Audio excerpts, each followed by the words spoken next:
Moi, je m'appelle Gabriel Clich, je suis chargé de projet à la Fondation Rivière depuis maintenant un petit peu plus de 5 ans. C'est Éco-Canada, en fait, qui a financé mon stage qui m'a permis de rentrer à la Fondation. Je dirais que le poste que j'occupe maintenant, c'est chargé de projet, mais aussi responsable du traitement des données. Puis, dans le day-to-day, si je peux me permettre l'expression, c'est vraiment fluctuant, en fait, là.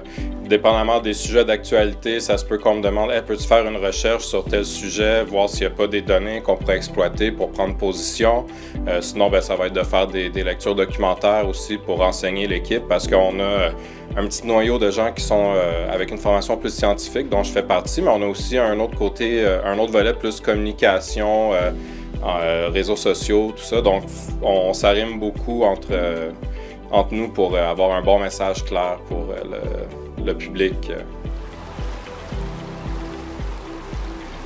Moi, dans le fond, j'ai débuté après le secondaire. J'ai fait des études collégiales en assainissement des eaux. C'est un emploi technique pour travailler en usine, faire de l'eau potable, de l'eau usée, peut-être même de l'eau industrielle, dépendamment. Puis je voulais faire plus. J'avais une curiosité qui n'était pas vraiment satisfaite à juste travailler en usine. Mais après ça, j'ai fait un autre programme qui s'appelle Environnement naturel et aménagé. Les deux bacs, c'est à l'Université Laval. Puis c'est ça, je gardais le focus sur l'eau. La technique m'avait vraiment donné cette passion-là de notre ressource hydrique au Québec. Puis j'ai étudié là-dedans. Puis après mes études en environnement naturel et aménagé, j'ai fait un petit stage durant l'été. Puis à l'automne 2017, j'ai commencé mon emploi à la Fondation Rivière. Puis qu'est-ce qui m'a poussé en fait à devenir EPT, c'était le fait de pouvoir avoir une reconnaissance avec le travail que je fais. Audito, l'outil qu'on a développé à la Fondation Rivière, c'est vraiment quelque chose qui me motive grandement.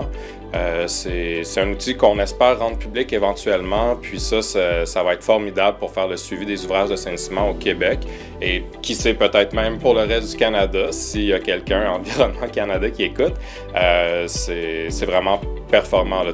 Les données qui sont sur chiffrier Excel, c'est tel que tel, mais avec ce qu'on a développé, là, il y a tout plein de relations, tout plein d'informations qui sont reliées ensemble, puis ça permet de pousser vraiment plus loin l'analyse de données, puis de voir des perspectives globales de tout ce qui se passe en termes d'assainissement. Donc, ça permet vraiment de prioriser des investissements ou des actions à poser pour résoudre des problèmes environnementaux. Donc ça, je suis vraiment fier de ce qu'on a développé, puis c'est ce qui me motive à travailler à la Fondation Rivière.